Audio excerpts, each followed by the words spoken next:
গৌৰীপুৰত new ইব্ৰা ফাউণ্ডেশ্যনৰ উদ্যোগত আন্তঃজিলা ফুটবল লীগৰ আৰম্ভণি। সমাজত বৃদ্ধি পোৱা ড্ৰাগছ আৰু মদ্যপান সেৱনৰ পৰা যুৱ সমাজক মুক্ত কৰাৰ উদ্দেশ্যে প্ৰতিযোগিতামূলক ফুটবল লীগৰ আয়োজন কৰিছে গৌৰীপুৰ চহৰৰ নিউ ইব্ৰা ফাউণ্ডেশ্যন নামৰ স্বেচ্ছাসেৱী সংগঠনটোৱে মহামায়া খেলপথাৰত। গৌৰীপুৰ চহৰৰ ঐতিহাসিক মহামায়া খেলপথাৰত উদ্বোধনী খেলৰ শুভ উদ্বোধন কৰে ৰাষ্ট্ৰীয় পৰ্যায়ৰ প্ৰাক্তন খেলুৱৈ আফছাৰ আলী, গৌৰীপুৰ স্পৰ্টছ এছ'চিয়েশ্যনৰ সম্পাদক ক্ৰমে বাপ্পী সাহা আৰু মৃন্ময় অধিকাৰীয়ে। উল্লেখ্য যে এই ফুটবল লীগত 12টাকৈ ফুটবল দলে অংশগ্ৰহণ কৰিছে।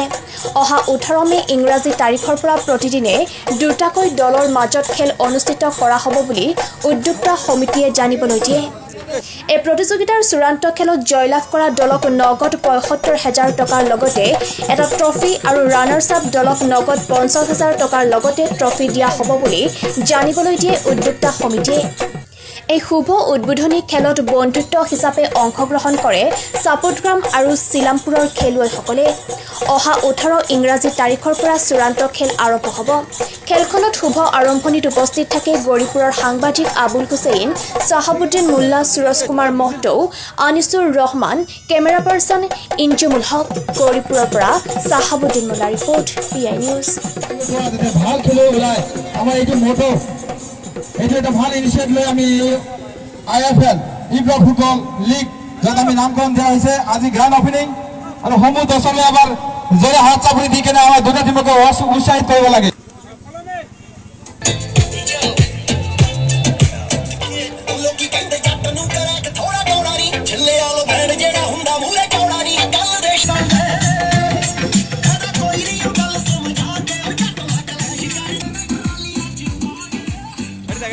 জনপ্ৰিয় খেল আৰু এই গৌৰীপুৰ ঐতিহাসিক গৌৰীপুৰ মহামায়া ফিল্ডত বহু বছৰ ধৰি ফুটবল খেল চলি আছে আৰু গৌৰীপুৰ GSA জন্ম হৈছিল ফুটবলৰ কাৰণে।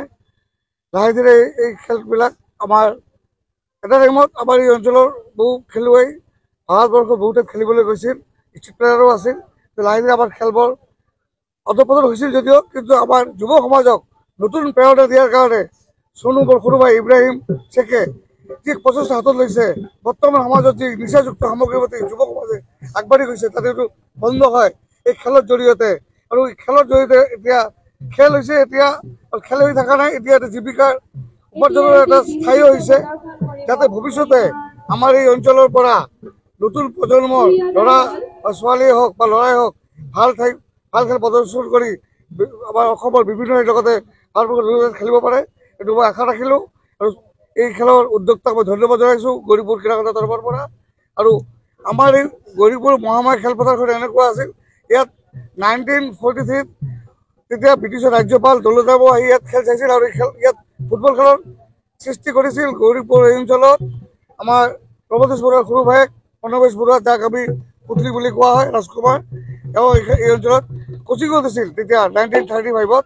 এইটো এটা ইতিহাস আছে ফুটবলৰ আৰু বিশেষকৈ মই ধন্যবাদ জনালোঁ আকৌ যে আমাৰ নতুনকৈ উদ্যোগ আগবাঢ়ি আহিছে নতুন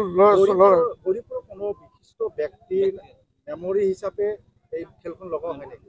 না, গৌৰীপুৰত বিশিষ্ট ব্যক্তি হিচাপে আমাৰ এখন খেল চলা হয়, মানে মিনতি কুমাৰ দেৱ অধিকাৰী, তেওঁ 58ৰ পৰা 62লৈকে ষ্টেট প্লেয়াৰ আছিল এইখন অঞ্চলৰ পৰা, আৰু মহানাৰ কেপ্টেনো আছিল।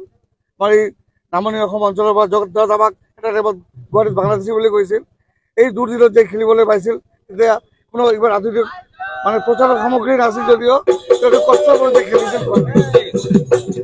একচুৱেলি এইটো খেল আমাৰ ধুবুৰী ডিষ্ট্ৰিক্টত ইভেনকে অল অসমৰ ফাৰ্ষ্ট টাইম হৈ আছে। এইটো আমি প্লেয়াৰটো এখন আমি অকল আমাৰ ধুবুৰী ডিষ্ট্ৰিক্টৰ পৰা যিবিলাক ইয়াং জেনেৰেশ্যন আপকামিং আমাৰ কি হয় ধুবুৰী ডিষ্ট্ৰিক্টৰ পৰা ভাল প্লেয়াৰ নোলায়, আমি এটা প্লেয়াৰ কাৰণে সুযোগ ওলাই আছোঁ।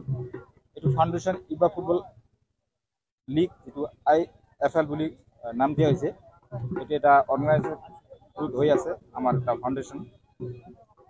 আৰু লগতে আমাৰ যিবিলাক প্লেয়াৰ আছে এই প্লেয়াৰবিলাক যাতে আপকামিং বাহিৰত যাই যে চান্স পায়, অকল আমাৰ ডিষ্ট্ৰিক্টৰ যিবিলাক প্লেয়াৰ আছে খেলুৱৈ খেলিব পাৰিব, লগতে বাহিৰৰ 4টা প্লেয়াৰ খেলিব পাৰিব, সেই প্লেয়াৰটা ফৰেনাৰ প্লেয়াৰ হ'ব লাগিব। আৰু যি প্লেয়াৰ আমাৰ ধুবুৰী ডিষ্ট্ৰিক্টত ৰেজিষ্ট্ৰেশ্যন কৰা হৈছে চব উইদাউট ৰেজিষ্ট্ৰেশ্যন খেলিব নোৱাৰিব। আৰু যিটো প্লেয়াৰ বাহিৰৰ পৰা আহি খেলিব সেইটো এটা ভাল মেছেজ এই প্লেয়াৰবিলাক ইহঁতক দেখি আমাৰ লোকেল যিবিলাক প্লেয়াৰ আছে অলপ ইনিচিয়েট হ'ব, মটিভেট হ'ব আৰু ইহঁতে বুজিব পাৰিব কেনেকৈ যাই কিনে বাহিৰত খেলিব লাগে। আৰু আপকামিং আমাৰ এটা ডাঙৰ প্লান আছে, আমি ইয়াৰ পৰা ধুবুৰী ডিষ্ট্ৰিক্টত যিমান ভাল প্লেয়াৰ ওলাম, আমাৰ ছাৰ আছে, সবে এটা সিলেকশন বোৰ্ড কমিটি বনাইছোঁ।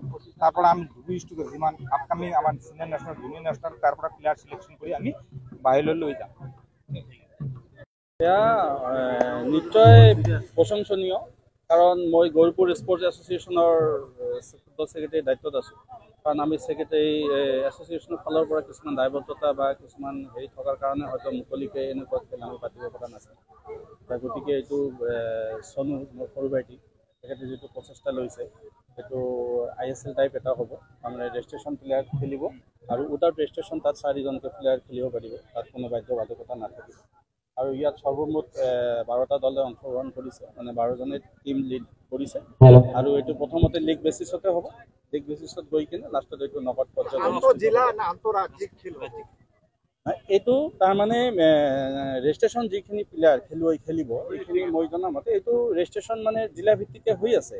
ইয়াৰ উপৰিও উইদাউট ৰেজিষ্ট্ৰেশ্যন মানে ৰেজিষ্ট্ৰেশ্যন নোহোৱাকৈ 4জনকৈ খেলুৱৈ মানে বাহিৰত যিকোনো ঠাইৰ পৰা খেলিব পাৰিব।